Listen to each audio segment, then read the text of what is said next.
سرا زرا سره روغه وکا خو اوس را زرا سره روغه وکا بیګا مې ټوله شپه دا ستا د غمه یاره جړلي تر سهاره پورې ځکه دا سترګې پړسېدلې مې دي ځکه دا سترګې پړسېدلې مې دي که په غلطۍ هم ستا په نوم جانانه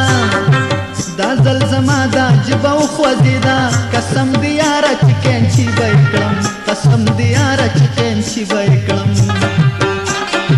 ستا چې دوران د حسن تیر شي اشنا زه خو مین چرته په بل بشمه خو وکړه سوج اخر چې څه به سکې خو وکړه سوج اخر چې څه به سکې دا اخري خبره واوره زما په کومه ورځ چې ستا واده وي جینۍ په هغه ورځ باندې به ځان ولمه په هغه ورځ